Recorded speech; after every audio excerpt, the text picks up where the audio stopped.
Hello, everybody, and warm greetings from St. Petersburg. My name is Sani Kontula-Webb. I'm the director of the Finnish Institute in St. Petersburg, and it's my pleasure to welcome you all to join our discussion, Mind Building in Vyborg, Permanence and Change in Public Library Architecture. The exhibition Mind Building is currently on display in Russia, and in the best place possible, dare I say it, because, of course, it's a beautiful example of Finnish architecture located in the middle of Vyborg. The exhibition in Vyborg was produced by Ark-Info in cooperation with Alvar Aalto Library and the Finnish Institute in St. Petersburg, and supported by the Ministry of Education and Culture of Finland. A couple of weeks ago, we celebrated the opening, and I'd like to encourage you all to travel to Vyborg and visit the library and check out the exhibition. It's going to be there until 10th of April. In a few moments, we will meet the curator of the exhibition, Anni Vartola. She will host a discussion with our specialist guest. But first, let's watch a short video and have a glimpse of the exhibition together.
Well, I hope you enjoyed the short virtual tour of the exhibition. And now I would like to give the floor to the curator of exhibition Mind Building, Anni Vartola.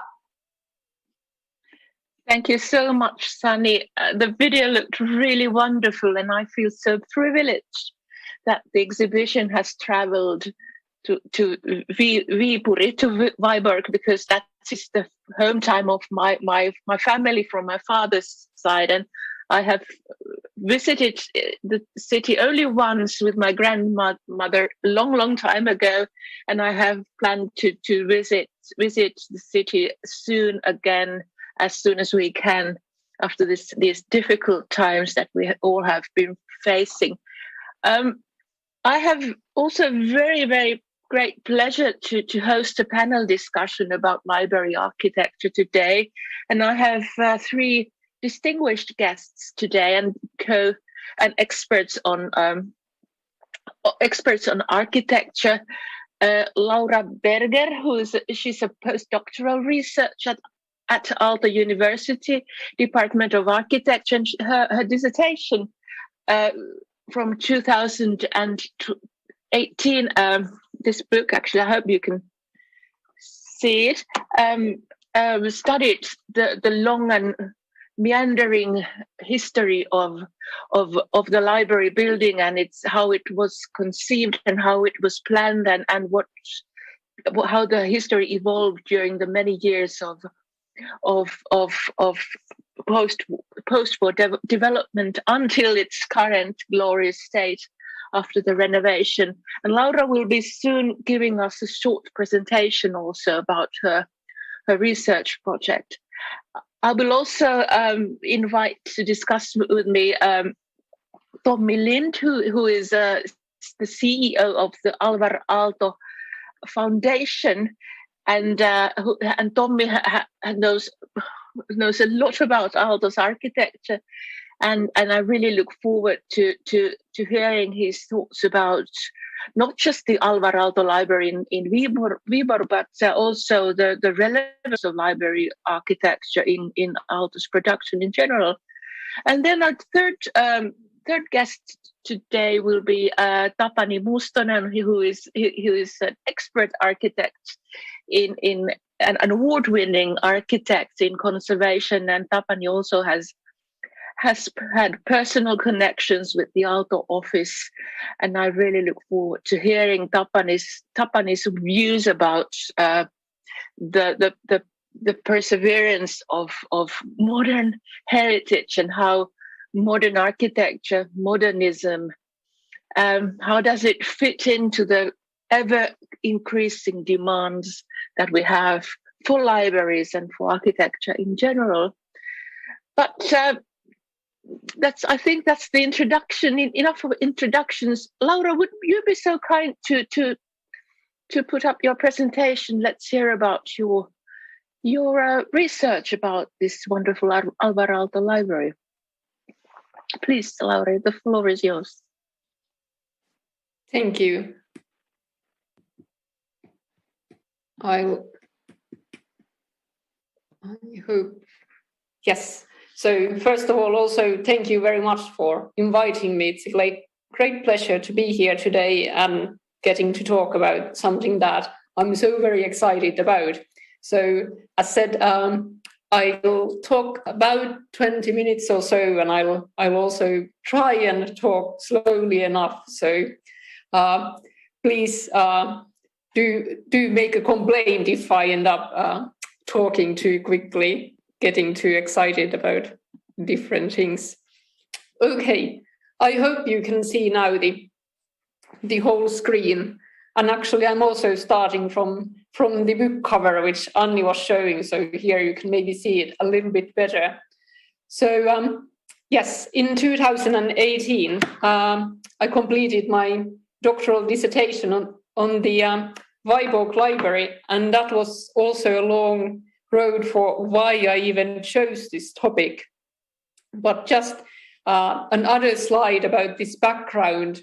So I got really excited and kind of enthusiastic about finding all the reasons why it appeared that so many different people and so in so many contexts, somehow this particular building came up. And in many cases, it even seemed quite contradictory.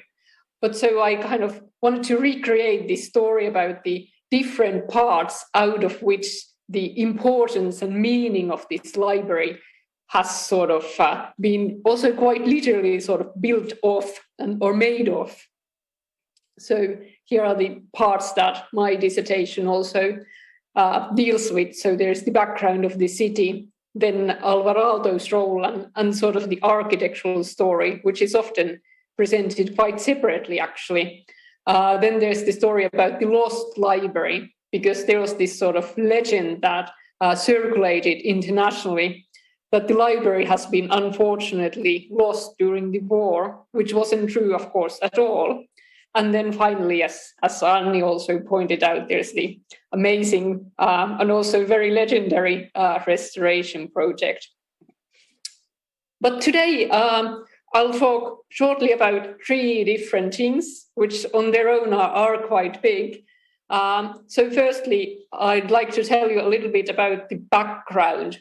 So the idea of a center of a city and the architectural context, and the libraries that existed in Vyborg, and then what other libraries, a couple of them only, were known at least at the time.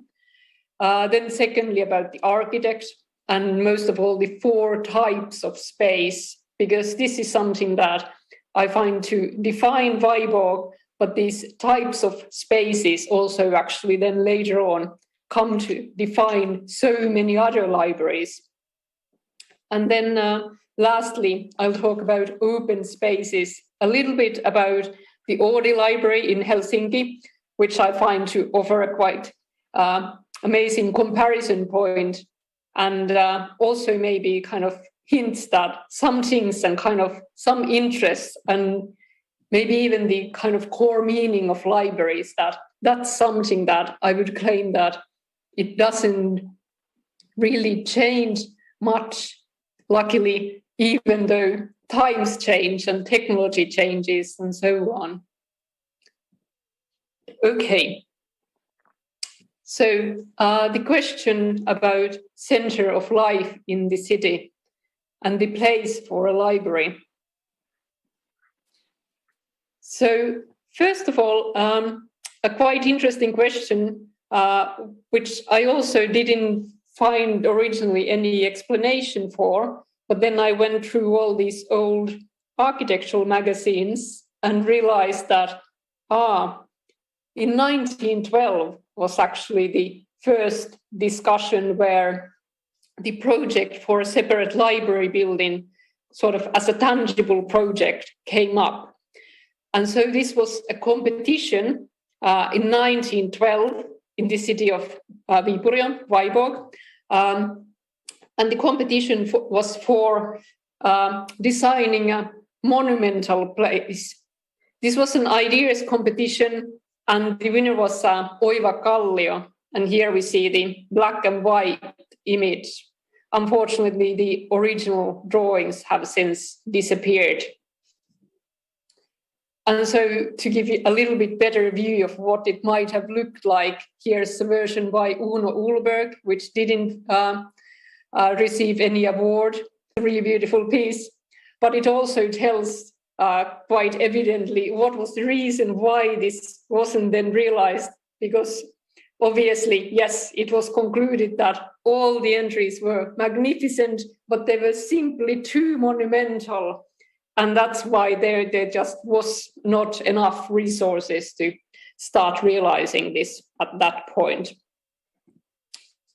But meanwhile, another big discussion are obviously the libraries and people who are interested in libraries and collecting books and so on. So actually for a very, very, very long time in Vyborg, there have been all kinds of private libraries and book collectors and so on, because obviously Vyborg as a city has a very long history. So here we just see a few points where there have been different libraries, or there was actually even this idea to put a library in the castle or to the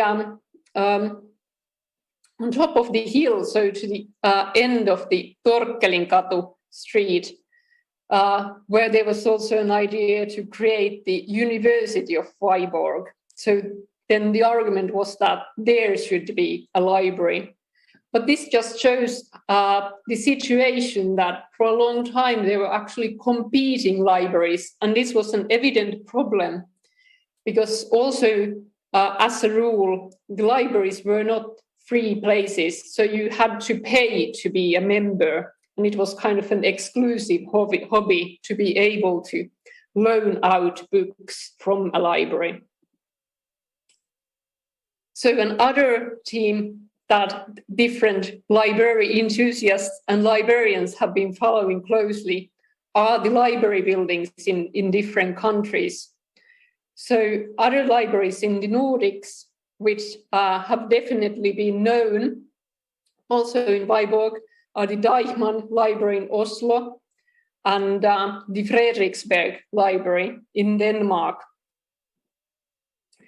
And two other ones that I still wanted to bring up are the Stockholm Library. Obviously, Gunnar Asplund and Aalto were good friends, but so were Erik Brugman and Aalto.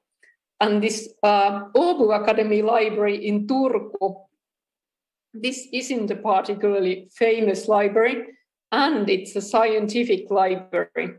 But the point why I wanted to bring it up here is that what happens in the 1930s is that in Finland, there are essentially 3 libraries where this idea of open space, so this open floor plan and the idea that the visitors themselves can walk up to the shelves and take the books instead of asking librarians to kind of find the book from somewhere kind of hidden or behind a desk. So these 3 libraries were the Åbo Academy Library in Turku, Finland, the Tampere Library, again in Finland, and then the third one, that's the focus of everything, so the Vyborg Library. So the second part of my talk, the architect and these 4 types of space. So in 1923 died Maria Lallukka, who donated a quite large part of her personal estate for establishing a library in Vyborg. And this is the event which started this sort of tangible project again, that it could be possible to, if not create a monumental square, at least a library building. And so in 1927 was a competition for the library, which was won by Alvar Aalto. And usually in architectural publications, Aalto's project is even described as this kind of project toward freedom, that something interesting happens, that it's kind of a project which very well summarizes the move from sort of classical ideals toward functionalism or modernism, as this style is referred to in many countries. But here you can see also quite easily how the shape of the building changes. I won't go into the details here, but you can just sort of quite quickly kind of detect how it does not remain the same. And again, this is one thing that isn't usually kind of told, but again, what I got kind of really into digging was that it was not only that Aalto was kind of trying out these different things and kind of changing his ideas, but one thing which really affected the project was that the debate about the sort of right place where you should build this kind of most important new building, what would be the best location? So there was this sort of very kind of acute and active debate that just continued and continued during the design process. So I think this is also quite interesting, that there's sort of the world of design and what Aalto taught and kind of the architectural discussion, which is quite separate from what happened in the city and what the citizens were talking about at the time. So to get back to these 4 spaces, here we see the library in an aerial view as it was completed, and close to it, still in the so-called church park, is still remaining this neo-Gothic church, which was then destroyed during the war. But so number 1 marks the lecture hall.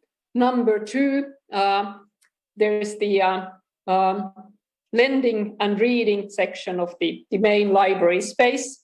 Number 3 marks the entrance to the children's section, or the children's library, actually. And number 4 is the entryway to the newspaper hall. And what's quite intriguing is that these, the main library, the children's library, and the newspaper hall. So for the library visitor, there is no connection inside. So these are completely separate spaces. So you have to go outside to get into each of these places, which is quite interesting and kind of tells about how the very different kinds of library users have been taken into account. But here I get back to the Tampere library, because I find that this is quite kind of visually telling how these two libraries are so close up, but so very different. And especially thinking that with the Tampere library, it was quite much even promoted that different kinds of the latest libraries had been studied, and the librarians had visited United States and kind of taken a lot from there. But instead, Aalto doesn't kind of reveal anything at all what might have been his inspiration or which libraries he knew. Obviously, he had to have known the Stockholm Library and Erik Brygman's Åbo Academy Library. But so here you have a view of both buildings almost from the day that they were completed. And so space one, there's the lecture hall. Immediately you can see that in Tampere, it looks quite conservative. It could be almost like a class for, a school space or something like that. And usually all furniture is quite kind of dark wood. So if you compare it to Vyborg, where you have this amazing window and the undulating ceiling and Aalto's furniture, so the atmosphere is just sort of strikingly different, even though we don't have colors in these images. And the same again applies with the lending hall. The usual library design was that the librarian's desk was positioned so that they could see in between the shelves. So you can see a little bit from the image above that. In Tampere, the shelves are positioned in this kind of fan shape so that the librarian can see from his or her desk everyone who then goes and kind of has a look at the books. But in Vyborg, the idea is that the librarian is at the highest point. So here you can see only half of the space, but there's sort of different levels of floor, but nevertheless the librarian can see everything and basically then everyone who is in the space just by turning their head. The children's library, again, in Tampere, very modern in a way, but still it looks quite, again, traditional, and mostly the kind of biggest difference is that things are in a smaller scale in comparison to the library spaces. And below there's the Vyborg library space with the really nice little wash basins by the entrance door and Aino Aalto's curtain, which I will get back to shortly also. Then one of the spaces I love in Vyborg and the old images is the newspaper hall, because in the Tampere one, you can see what many of the newspaper halls were like. Again, they were probably quite crowded, and there's sort of, again, kind of dark wood dominates. And in comparison, Aalto's space looks so incredibly fresh and in many ways modern. And the stands for the newspapers, this was by no means something that was completely invented by Aalto. But for example, in the Kallio library in city of Helsinki, there were these kinds of stands. And the reason was quite practical, because it had been found out that in many libraries where there were long benches or sort of many chairs, that what happened was that there were sort of too many people who were just loitering or playing cards and kind of lying on the benches and even drinking alcohol. And that was obviously just unacceptable. So instead, here the idea is that the library opened quite early, but even earlier was opened this newspaper section. So the point was that when the men would be rushing to their work, they could go first, page through quickly the day's newspaper, and then go to work. But there was kind of no excess or waste of time. So this was kind of also this image for a modern and kind of effective person. So to also summarize a little bit how Aalto explained these things. So most famously, he's talked about the fantastic or almost kind of naive drawings that he made, kind of thinking the library space as a landscape. And I think this very much works because there's sort of, you can take these kind of different kinds of paths. And as a library visitor, you never see the entire space. It's only the librarian. So I think this also kind of makes the library really kind of a real experience when you go there. And with the lecture hall, there's the famous undulating ceiling. But this is also quite telling that Aalto never kind of said that something would be just for the sake of beauty. He always had explanations why they had some practical purpose. And here the idea was that the undulating ceiling creates this acoustically perfectly democratic space where everyone's voice would be heard just as well. Here are just a couple of examples which, again, I think really quite well tell about how just Vyborg Library became acknowledged very soon after it was completed, because this certainly has not happened in the case of all library buildings, even though they're kind of later on known, for example, among library experts. So, for example, Alfred Roth's New Architecture and Siegfried Gideon's Time, Space and Architecture, especially the Gideon book, is still kind of a book that all architecture students should know. And this very early exhibition in New York, which was only dedicated for Aalto, and there one important example was the Vyborg Library. So, thirdly, I'll talk a little bit about open spaces. Thinking about Tampere, so quite fresh, relatively new building is the Oodi, or in English this would be Ode, library in Helsinki. It's by Alla Architects, and it was completed in 2018. Also, this library has 3 entrances, and it has 3 floors which have quite different uses. But I'll talk a little bit about the top floor, or show a few images rather.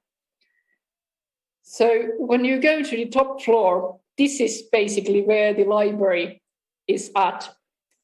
And there is this kind of a little bit Aalto-esque idea, which has also been referenced in many places.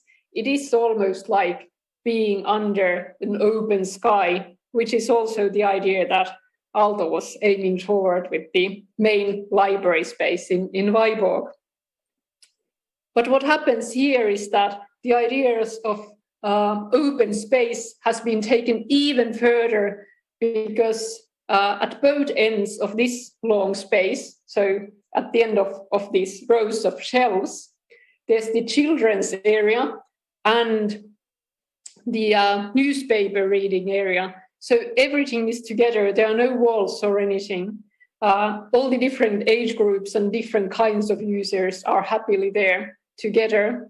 And I actually visited the library today, and it was quite amusing, because I'm certain that about 60% at least of the visitors were far too young to be able to read. So I think this is also really nice, that it's telling about the relationship to libraries and the importance of library buildings still today.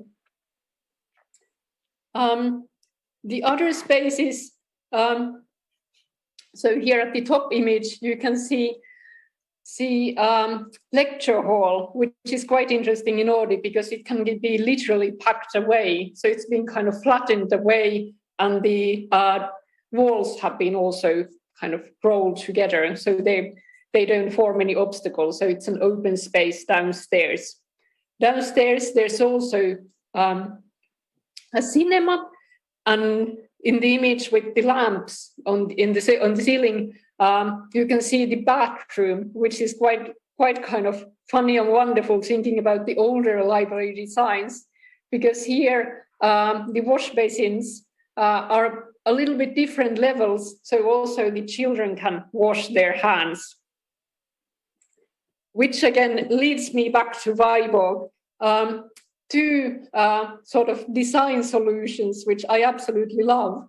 One wasn't restored for very practical reasons, obviously. So the idea that originally there's been this place where you can wash your hands when you enter the library. But another design object, which again I simply love, is the this curious basket, which we actually also shortly saw in the video. So this isn't just any waste basket, but the original purpose was that when you loan a book from a library, you would take a piece of white paper from that small till above the basket, wrap your book in the paper, and when you return the book, you throw the used wrapping into the basket. I think that's kind of quite poetic, but the practical reason was not COVID-19, but worry of tuberculosis and other kinds of diseases, and the idea that also library books could transmit diseases. So there are these different kinds of connections, even though the original uses of certain designs tend to disappear.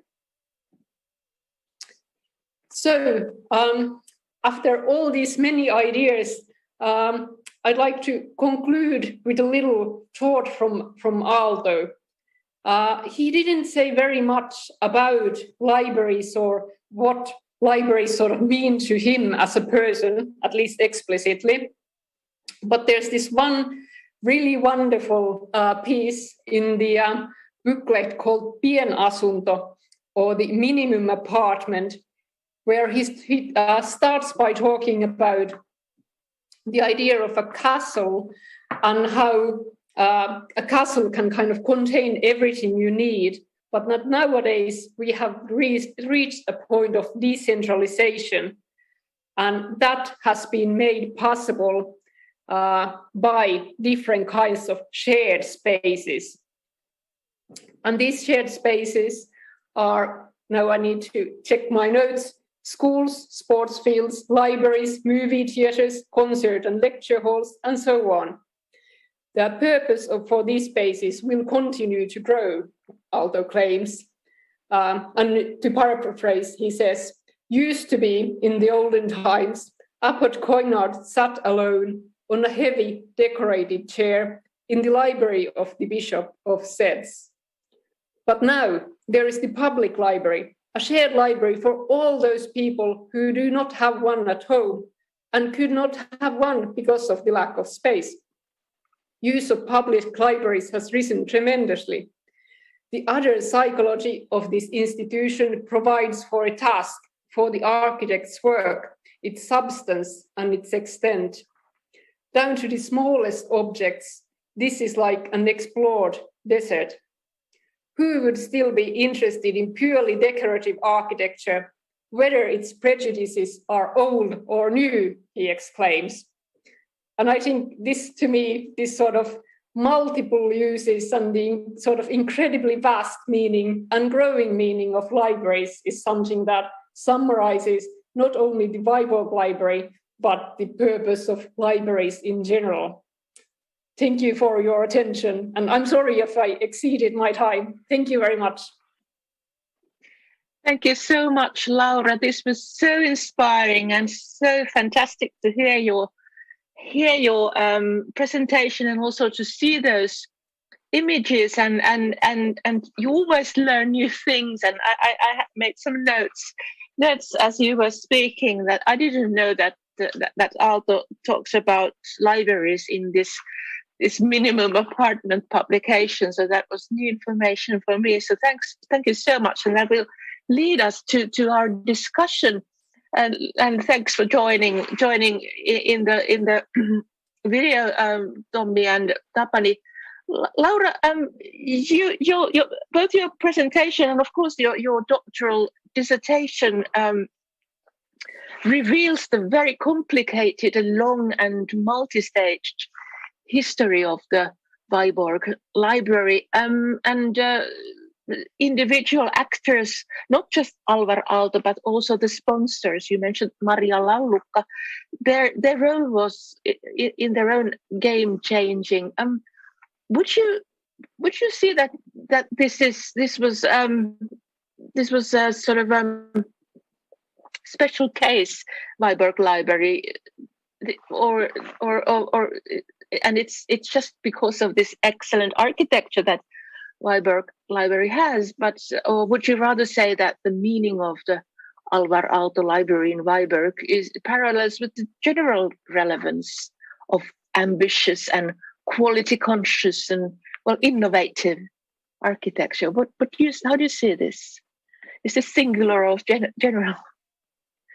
From the point of view of, I'll try and answer shortly. From the point of view of getting funding for a building, so this wasn't a complete exception. I think that's probably an exception, that there's a female person who has been donating the money, because it wasn't both Johan Mari, but it was personally Maria Laulukka who gave part of her money to the library. But then, for example, again, the Tampere Library, so Emil Aaltonen Foundation still exists and is an important actor still in the present day. So Emil Aaltonen was the main funder of the Tampere Library. Also, the Åbo Academy Library was funded by this couple who owned bookstores. Their name always escapes me, but anyway, so this was quite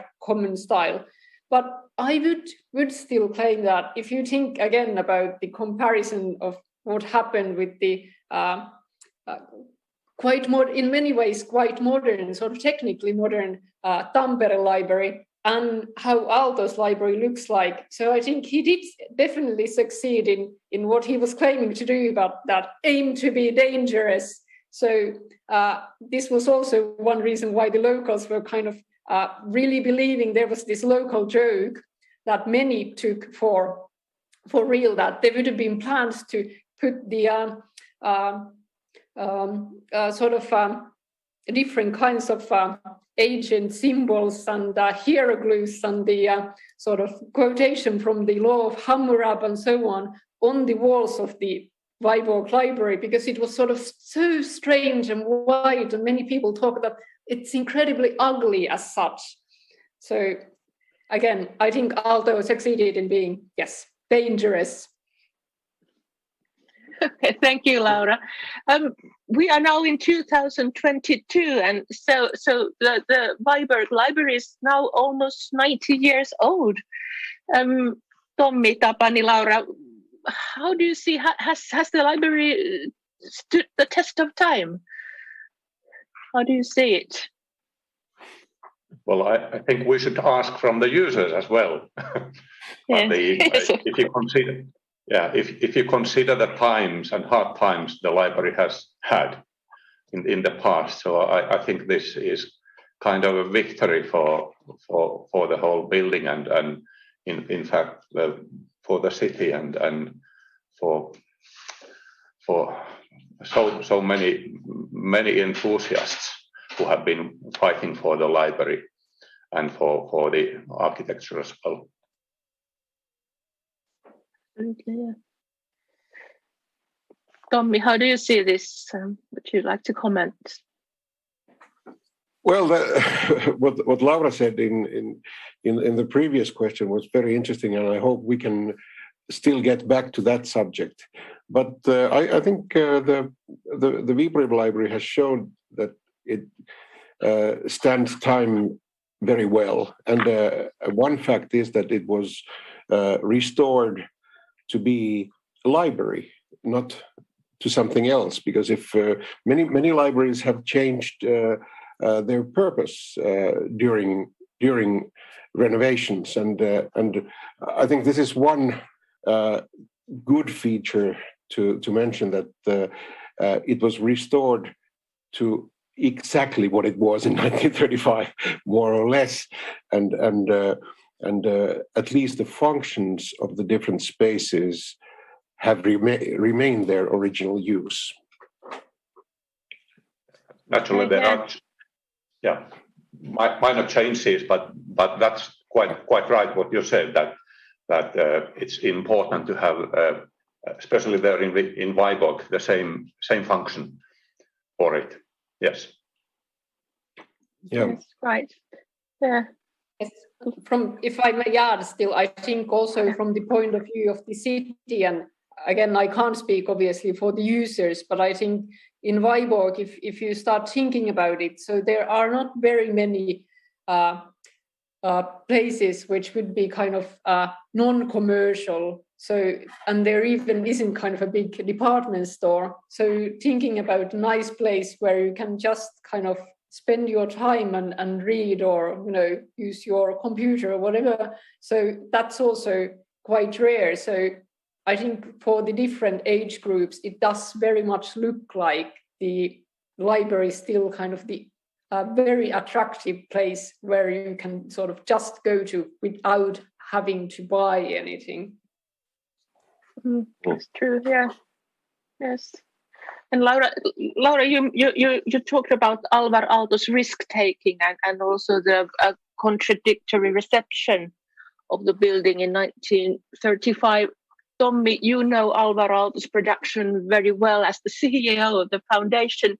What kind of a design task the library was to Alvar Aalto? We know that he designed a lot of libraries, and you corrected me by email just today that his first library design was the competition proposition to the Finnish Parliament House competition. That was in the 1920s already, was it? Or yeah, and then the last was in the USA, the Mount Angel Abbey convent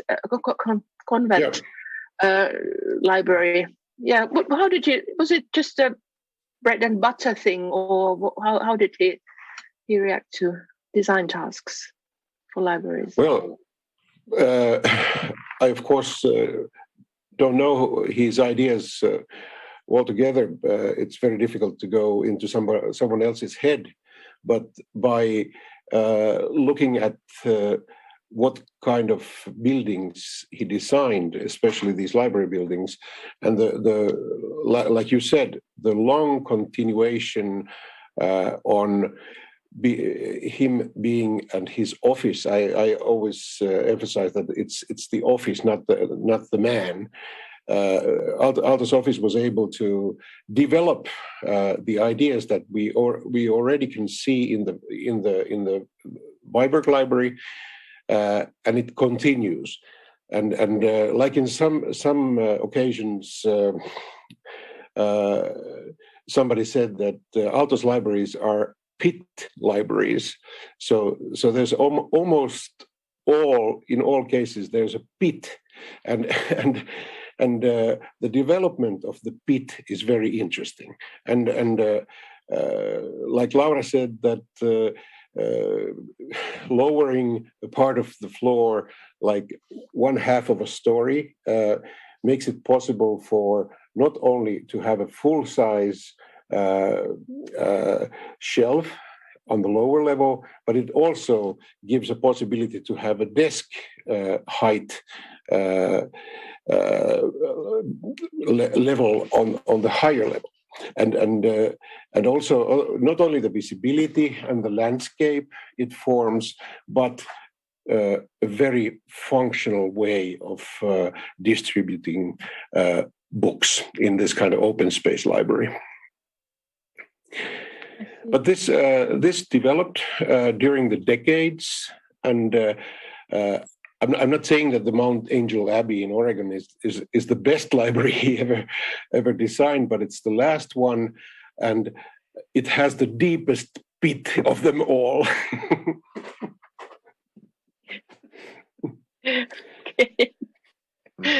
Okay. Okay, but that's some sort of his personal touch gets sharper and deeper every time. And while please do. While speaking of Mount Angel, I think even Göran Schild has written otherwise. I think that's better than it has been written, Mount Angel. And I think Erik Vartiainen, who was the job captain or kind of site architect there, he made his best really with that library. Yeah. Exactly. Yeah, thanks, Tommi, for. I think, I was just thinking that I also, again, fell into the trap of only saying Aalto, even though I've also been very conscious that one should obviously not talk only about him as some kind of single man doing everything alone. But one thing I'm assuming that Tapani and Tommi, you might, and Anni, of course, you might have also ideas about this, but when I was kind of trying to list the different libraries and sort of really thinking about what kinds of sort of designs for books Aalto had made. So I kind of ended up thinking that it's not so kind of clean and clear that Aalto would have designed only libraries, because also if you think about the private houses, but also then, for example, the academic bookstore in Helsinki. So I'm kind of tempted almost to kind of think that Aalto also designed spaces for books or kind of enjoying books sort of more widely, in addition to the kind of only very strictly thinking about the public libraries that he has designed. And of course, there's, for instance, Kela and so on. So there are also these occasions where the library is part of a bigger building. So I don't know if this is something that you have thought about. That's a very good point that you are making, Laura. For instance, in Villa Mairea, the library room is really special because it has a very intimate atmosphere. It's not just a study, but it is, yes, it's a personal library. It has this semi-public presentational character, and that now that you mention his other designs, I can see that books and collections may have had special relevance. Yeah, please. And one good example of a private library is the library at the Maison Louis Carré in France, where there's a pit, or at least there's a balcony, and there are the two levels. Even though it's a very, very intimate and small space, and operated also as Louis Carré's study. So it's one of the most wonderful places I've ever been into. So really fascinating.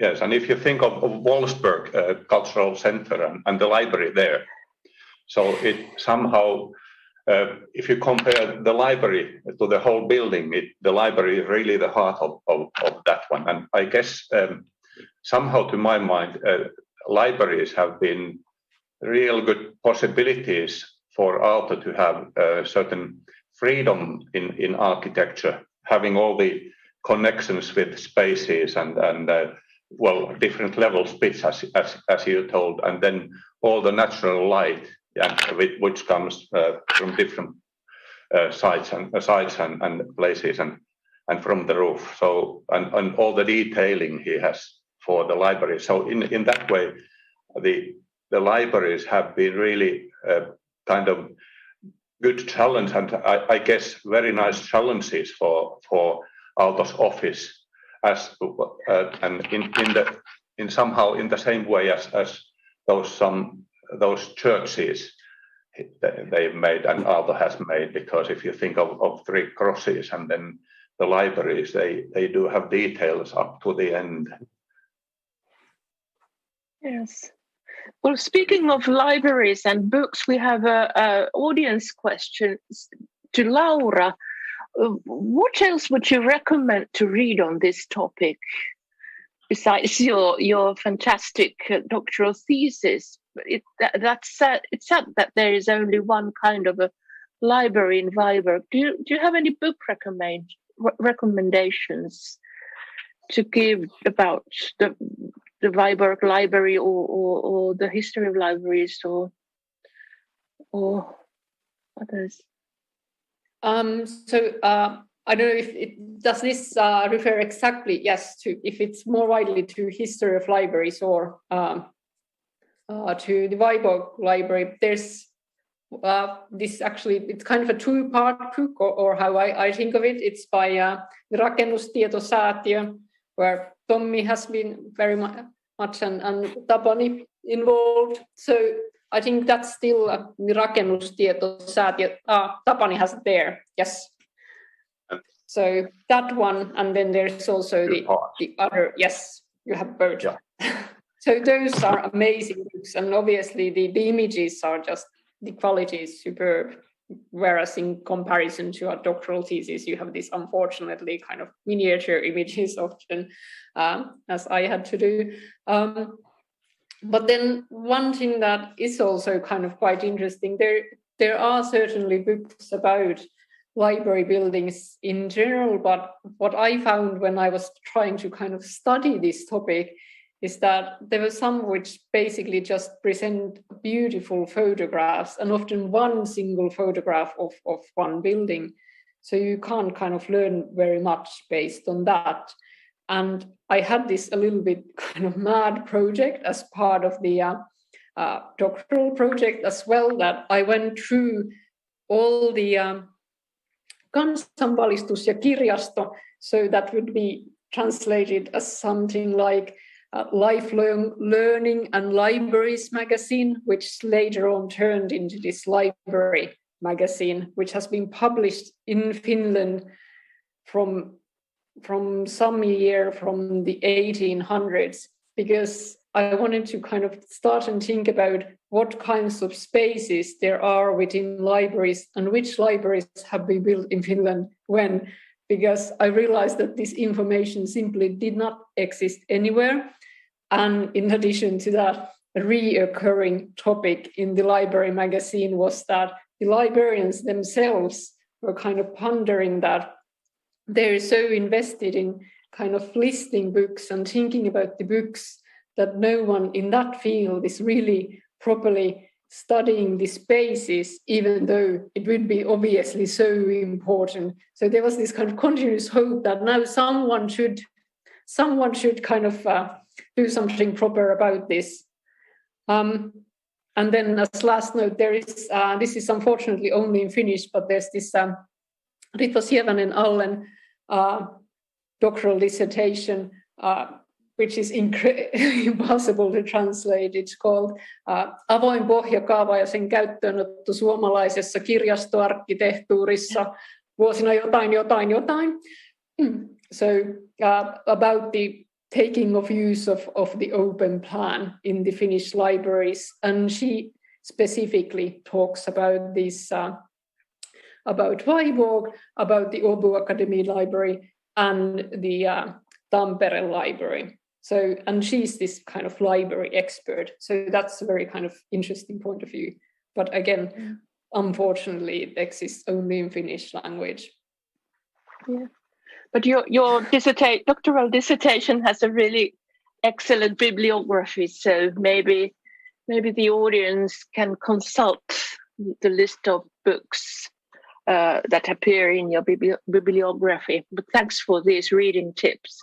And this, of course, tells that more research should be done and more publications, more books should be done about libraries and library architecture.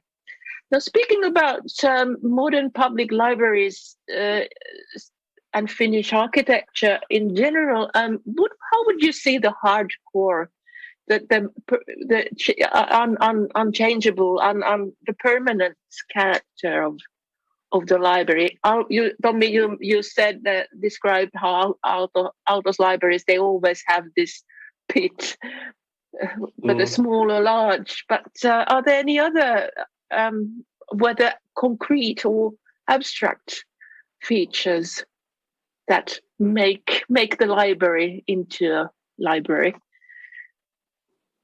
How would you see it? Do you mean all libraries or just Aalto's libraries? Well, I would rather see that just in good library architecture in general, not just Aalto's, but especially Tapani. You have worked with a lot of modern masters and conserved a lot of libraries, not just by Aalto, but other esteemed architects as well. That I'm sure that you have a sense of the quality of good library architecture. What are your ideas about this?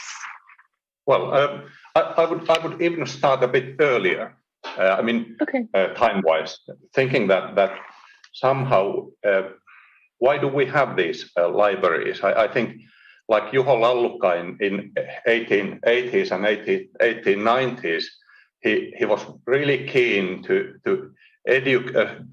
give a possibility for people, and especially not educated people, to read and educate themselves, especially Finns in Karelia. And I think there's something we can kind of think of as a basis, so that it comes from that kind of educational need of people. And since we have learned to actually amuse ourselves and read and even educate and see people, etc. So there's a good basis for kind of these temples or these libraries we now have. And since we have that kind of a publicly announced and accepted need and kind of the a moment for those, then we have had we have had a client, and then it has been possible to create and develop good libraries, and even all the time even better ones.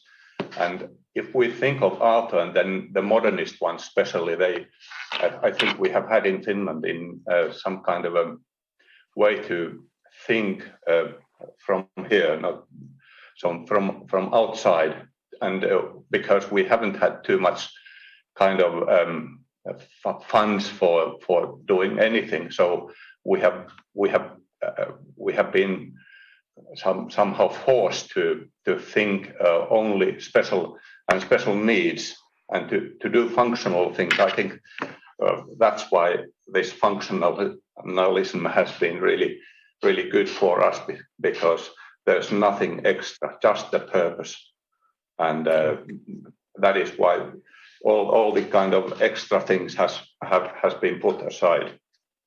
So there's something at least for this. Can I take it from there? Because I agree with Tapani very much, and I would like to bring up a person, Professor Natalia Dushkina from the University of Moscow, who was this person who made her statement on the Baimio Sanatorium World Heritage nomination, and this happened in 2005 or 2006, and we had long discussions on Aalto's architecture, and already then she said that you cannot make a World Heritage nomination without the Vyborg Library, and I asked her, why is this? And she said that when we talk about library architecture, or in many ways of architecture altogether, there is the time before the Aalto Library in Vyborg, and there's the time after the Vyborg Library. And what she was saying was that even though this Andrew Carnegie type of function was given to Aalto, it came from Maria Lallukka's will and last testament, that it should be a Carnegie type of library. And so Aalto had to find out what's that. And I think Maria Lallukka was a very learned person, and she knew things many other Finns didn't know, and she knew also about the events in the late 19th century in America. And it's surprising that this free library idea comes from the United States, and it's not invented in the Nordic countries. But what Aalto did was important, because he gave this Carnegie type of library a modern look, and doing that, he had to make interpretations. He had to rethink the Carnegie libraries, and he had to come up with solutions where this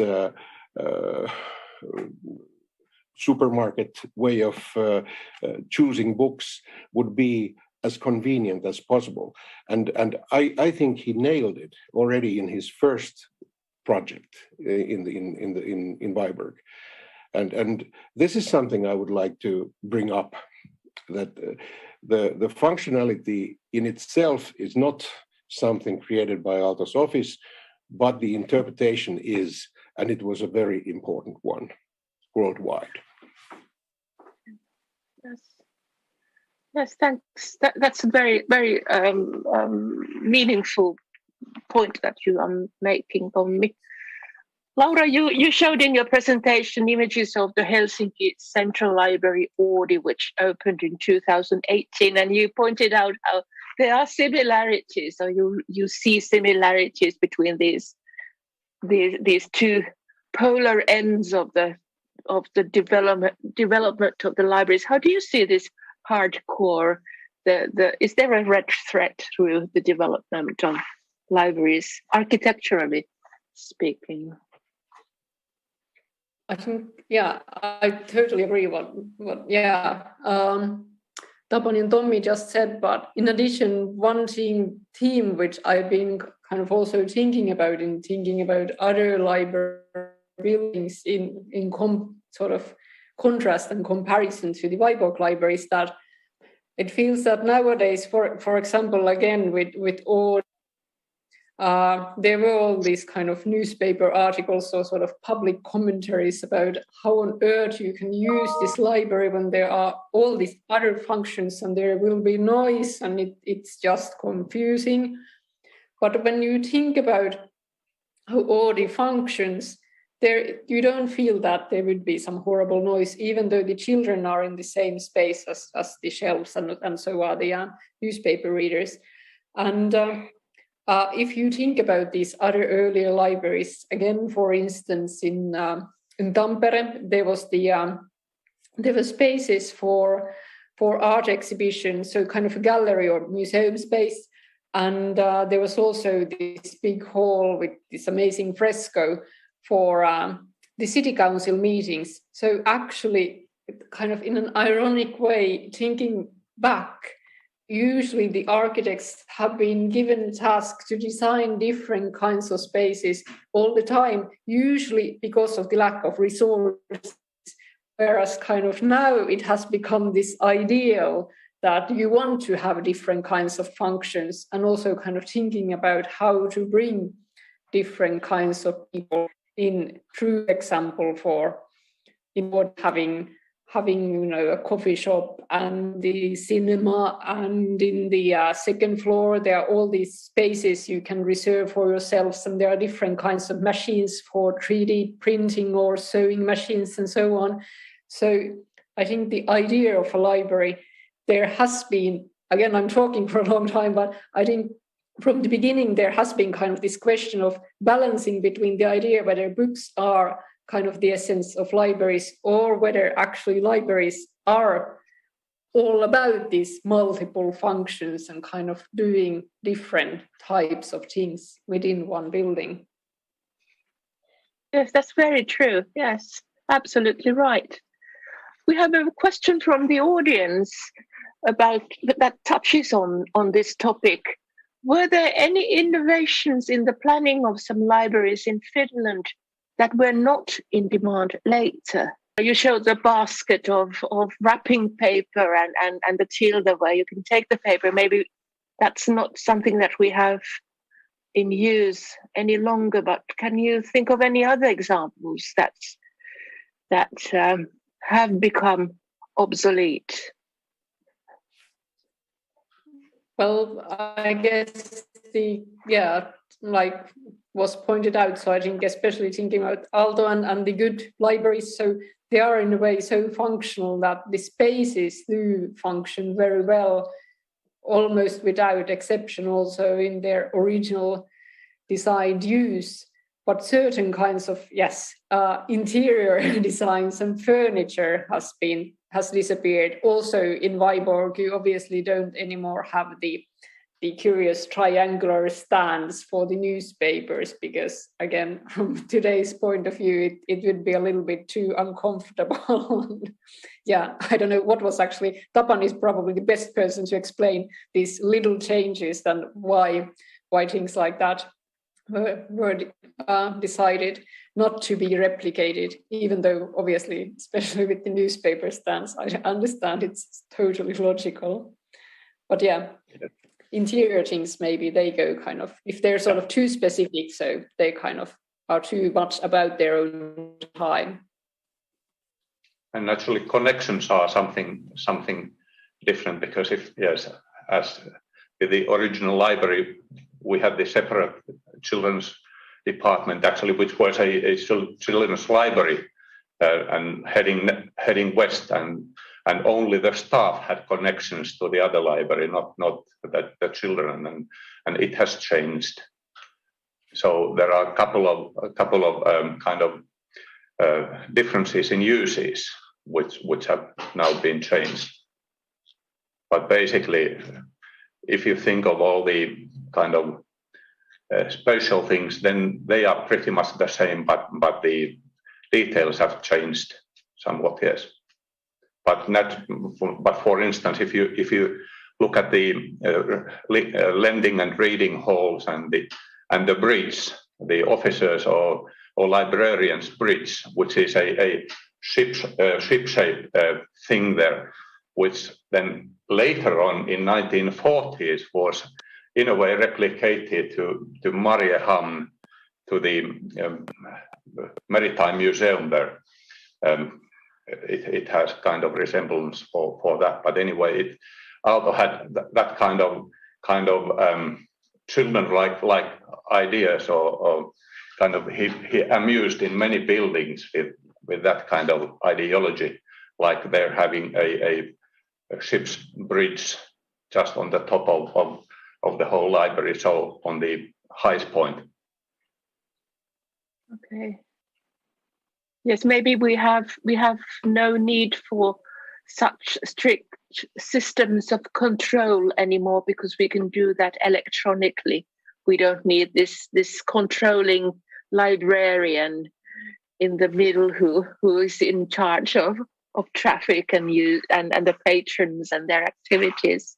So that's perhaps something changed. Yes, even with freedom and free open library, the case was still so that when you entered the entrance hall and then you climbed the stairs and went to the pit and then to this librarian counter or this bridge, and only then you could enter the shelves. So it had some control from the beginning. Now you enter but you have more freedom there. Yeah, and I think also book collections and the book storages have changed because of electronics. And today we have the circling collections that modern libraries don't have their own book collections per library. If you don't have the Oodi Helsinki Central Library collection as such, but the books go back and forth from different libraries and they circulate. So there's no need for these huge storage rooms that were part of the program previously. Would you agree? Yeah, exactly. So if I lend something, it comes from Kuopio or whatever. Yeah, place. Exactly. Yeah, whatever. Yeah. Yes, it's kind of curious that in the newer libraries, like in Oodi, instead of the big storage space downstairs, there's a very big space for bathrooms. So this is also kind of a public service, I guess. But yeah, kind of interesting how things have changed. Yes, and like a couple of years, some 5 or 6 years ago, we made the restoration for the Töölö Library by Arjen Ervi. So all these book storages, which were rather large earlier, then they were made smaller and then used for other purposes, those spaces, because we could rely on these common kind of storages, rotating storages. Yes, and this actually takes us beautifully to the topic of conservation, that modern heritage, and how to preserve these wonderful buildings that we have, the wonderful libraries, whether modern or old. You all work with heritage and history in one way or another. Tapani, you have a very long history in as an expert preservation architect, and you mentioned the Töölö Library, and you have worked with many other projects as well. How flexible or rigid do you see the modern era for the libraries and buildings you have worked with? How flexible are they for the demands of today? Because I know that technology has made huge progress, and we have all these specifications and technical requirements that public buildings should comply with. How do you see this task in general? Well, there's a challenge, naturally, yes, but somehow the modern libraries they fit surprisingly well to these old modern buildings, like with the Vyborg Library or Töölö Library, or then in Seinäjoki the old library there, or whatever. Meaning that naturally it depends on the scale of the size of the library, that what can be fit in and what functions are fitting in, etc. And there are 2 basic things you have to know. First, you have to understand the building itself and what it can resist and which are the spaces, and you somehow have to make the 3D model for your head, not only for the computer but your head, so that you understand that which are the possibilities for the library and how you can adapt it. And then the other thing is that you should know about the uses, and you should really well think it in advance with the staff, and like in Vyborg with Helen and Tatiana and Alexander and all the dear friends, we made a really good kind of team. And when you have that kind of a team, then somehow you can fit those uses for the old kind of shoebox. Even it's not too easy. You may have like a shoe of 40 and uses of 45, but still they fit in a way. And there are 2 basic things anyway, but somehow they do. And as you said about the present day demands, those are huge compared to those which were in 1970s or 1950s or 1930s. There's a big difference. Mm-hmm. Yes. What about you, Tommi? You work to save the legacy of Aalto office and Alvar Aalto, especially. Do you sleep well? Are you relaxed with these conservation projects?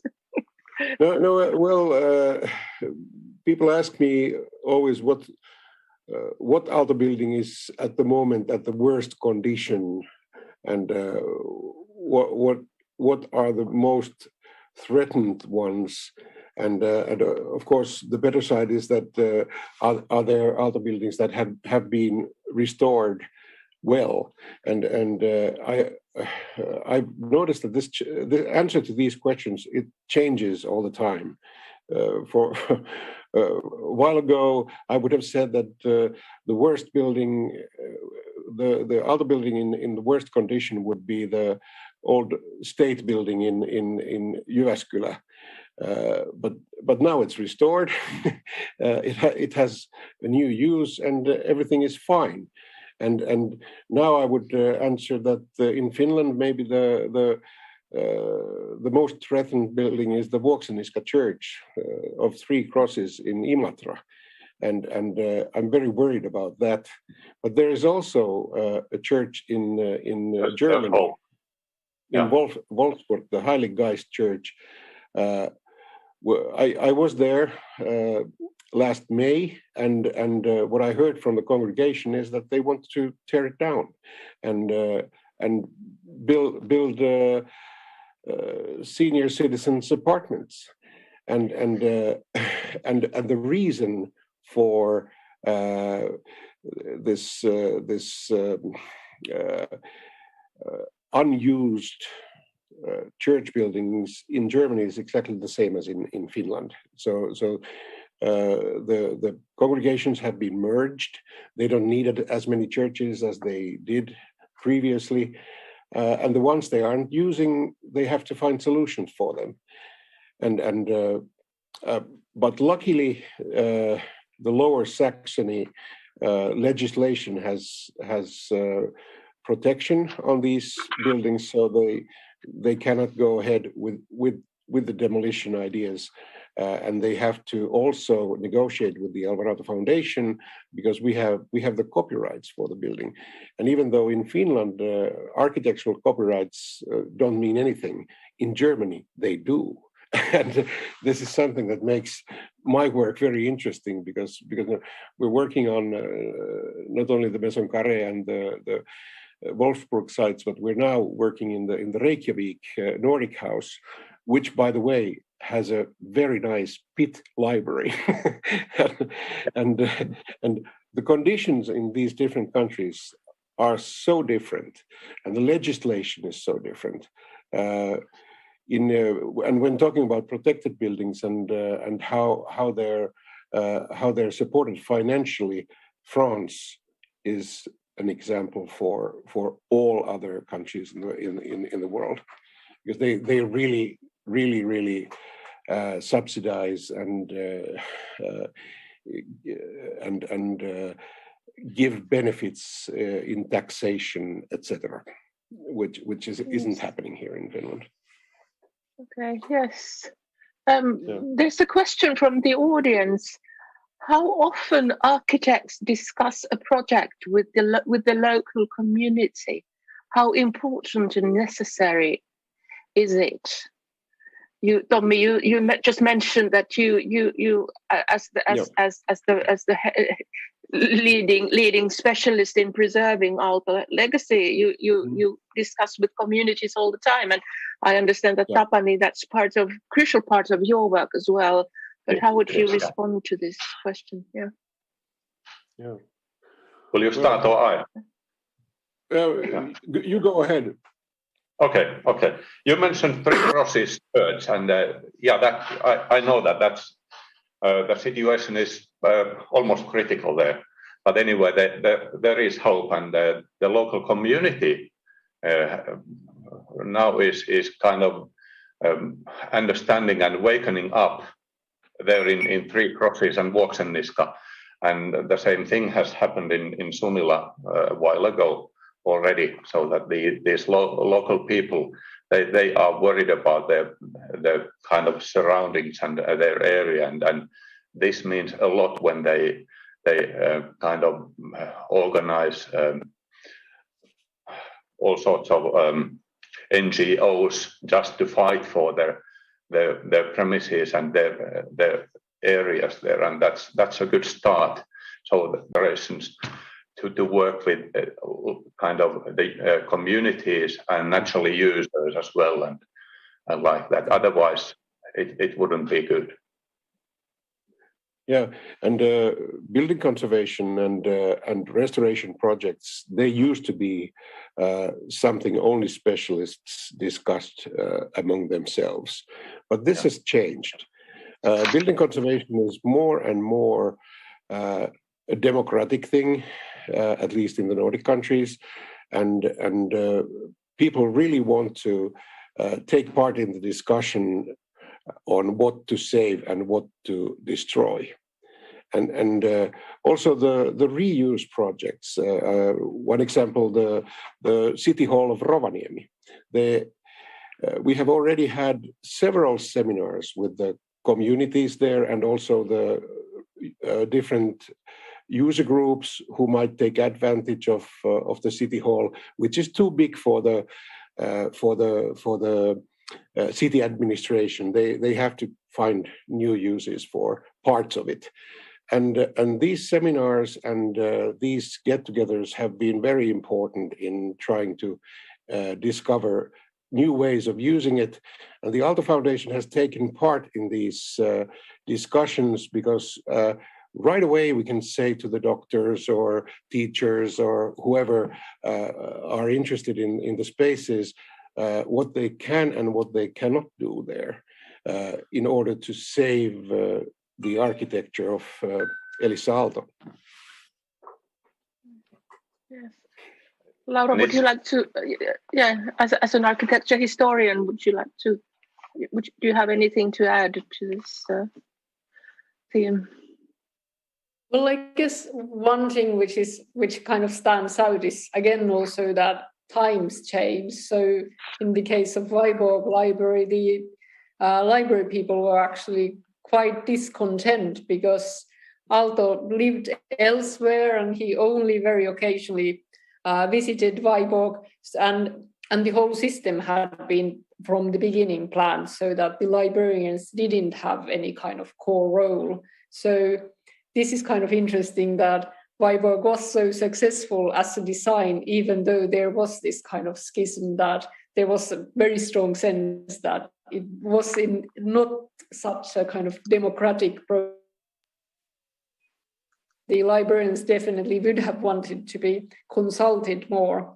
So I think this is also something that changes, that both different professionals, but again, I think it's very important and probably still raising its importance that also restoration architects have this kind of, as also urban planners and so on. So participation is meaningful, and it has also these very tangible effects. So for gaining positive results.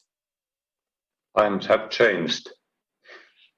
Yes, they certainly have, and time flies because I am looking at the clock, and I see that it has become the time has come to conclude our discussion. I thank you so much, Laura, Tapani, and Tommi for your valuable contribution, and I also think that this discussion adds another layer to the exhibition and to the story of libraries that continues to grow and develop in the future.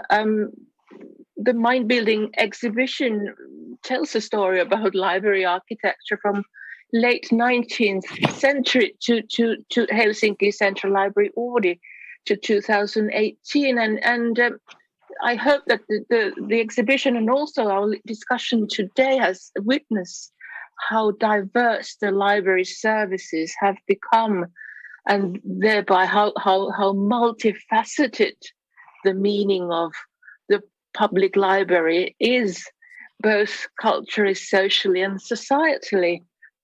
And so library architecture is not irrelevant, but it is very relevant, and it is at the crux, at the heart of what we see as our culture, our social communality and societal ideals. And I have really enjoyed talking with you about libraries and Alvar Aalto's and Aino Aalto's and their offices, and Elisa Aalto's wonderful architecture and their contribution to this development.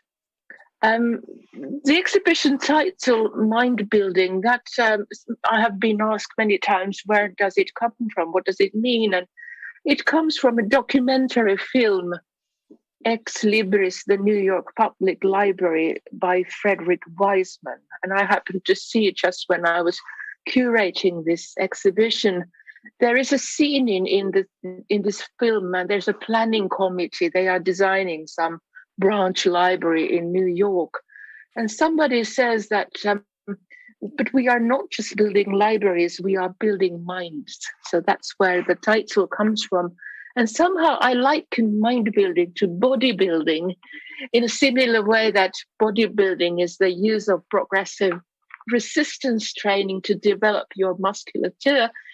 Mind building is the use of books and literature and information, social participation, all kinds of intellectual challenges to yourself to develop your mindset and our thinking, to increase our brain power, so to speak. And libraries are dedicated places for such an activity, similar to gyms.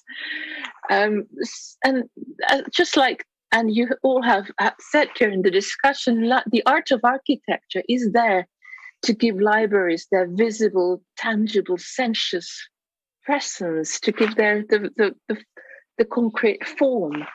And that is what makes libraries and their architecture so monumentally relevant. I thank you all for joining us today, and especially the Arkinfo and the St. Petersburg Institute, and all the contributors also at the Alvar Aalto Vyborg Library who have made this event possible. Thank you for the translator and the technical team to also that we have been able to join together online across borders and across the physical distances. Let's embrace the power of libraries and architecture and continue the story of mind building. So thank you so much. Thank you. Thank you, Anni. Thank you, Anni, and thank you, Sani. And it has been a privilege to be here. And regards to the library, Vyborg. Yes, yeah. Best wishes. Yes. Thank you. Thank you. Thank you very much also on my behalf. Thank you. Thank you.